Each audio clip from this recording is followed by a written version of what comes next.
Welcome to Pennsylvania in Focus. I'm Kristen Smith. Joining me today is the Center Square's Pennsylvania reporter, Christina Lingell. Christina, how are you doing today? Good, thanks. How are you? I'm doing well. So, this week you reported on some upcoming prison closures in Pennsylvania, and there's a lot of opposition to this just simply because of the effect on these communities. So, can you talk to us a little bit more about what prisons we are referring to here and what some more of these issues are? Yeah, so there are two prisons that are being or potentially being closed by the Department of Corrections. And then there's an additional two community centers that are kind of more transitional. Those actually, they can close if they want to. But the two prisons, SCI Rockview and Quehanna Boot Camp, or Quehanna, depending on which person is talking. I've heard it a lot of different ways. Um, those those have to go through a public discussion before the state can go ahead and close them. So that's currently where they're hearing from people who have stake in the matter, and a lot of them are saying no. So this is across both sides of the aisle. We saw Democrats and Republicans speak up about it. Basically, in a town, both of these prisons are in like dead center of the state. There's It's a very, very rural area, as you know. And so where these prisons are, that is the center of gravity for their economy. So it would mean a lot to these towns to lose that. It would be a huge loss of jobs, and it would be hard for them to come up with something comparable in terms of just providing for an economy there. Um, so there's that aspect of it. There's also the fact that these two prisons are so close together that I think people are concerned about, because even though the state has said that all of the corrections officers who work in these two locations would be allowed to take on similar roles at other institutions, that would mean for most of them, they'd either have to move or commute at least an hour to get somewhere else, or just leave their jobs and end up um, pursuing a whole different career at that point. So there's a big impact there. And then people are concerned about the future of the broader prison system's capacity. Because right now, the reason that they're saying, oh, it'll be okay because we are below capacity across the system. Um, but the numbers of inmates fluctuate, and we're at a lower capacity now after, really downsizing during COVID.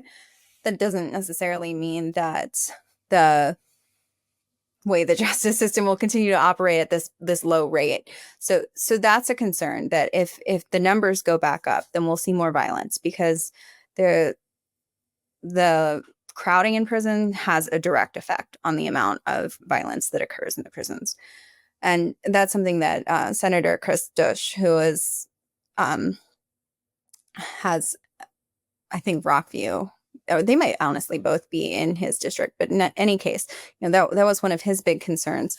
And we're also seeing concerns because there have been closed prisons like in Pittsburgh, and even state hospitals, which tend to deal with mental illness and stuff like that, that have closed, that we've just kind of never done anything with. So they're still kind of a drag on the state's pocketbook.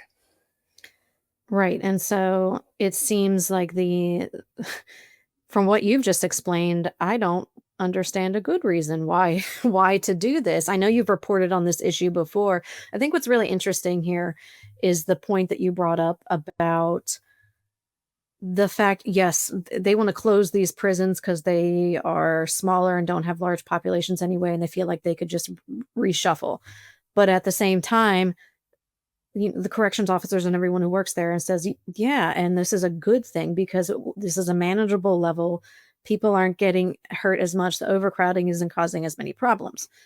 So it seems like you could potentially save money by closing these prisons, although you're putting a lot of people probably out of work. And then you're just going to create more problems and more costs by funneling these people back into the system, right? Yeah, so they say it'll save $127 million next year.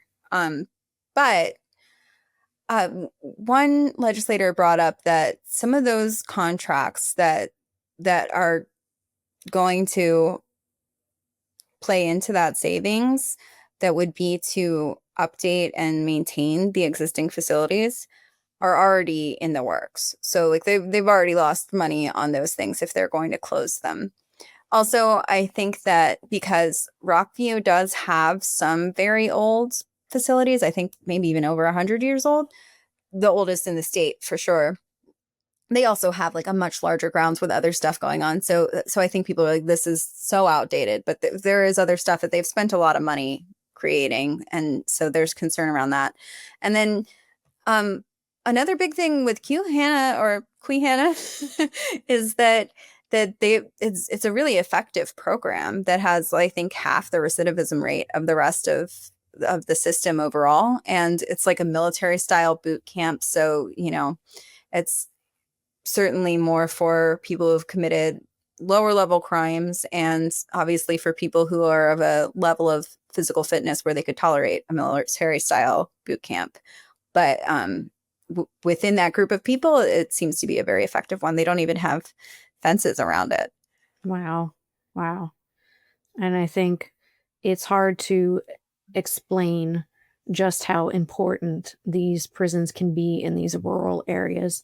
You're talking about places that have seen economic downturn for decades, whether they were coal towns or steel towns or, the natural gas drilling areas. There is very little sustaining these areas as far as economic opportunity goes. And that plays into so many of our other problems that we report on here: rural healthcare, EMS services, having enough money to pay for roads and bridges. I mean, it is all so very connected, and it seems like, you know, this is probably not a surprise to anyone, but the web of taxpayer spending in Pennsylvania is so tangled that you really can't cut one string without causing more of a knot on the other side. So I think that this is just it's just one of those things that we will continue to follow to see how it pans out and where we go from here. We often see in Pennsylvania these things will happen, and 5, 10 years down the line, there will be a thought that,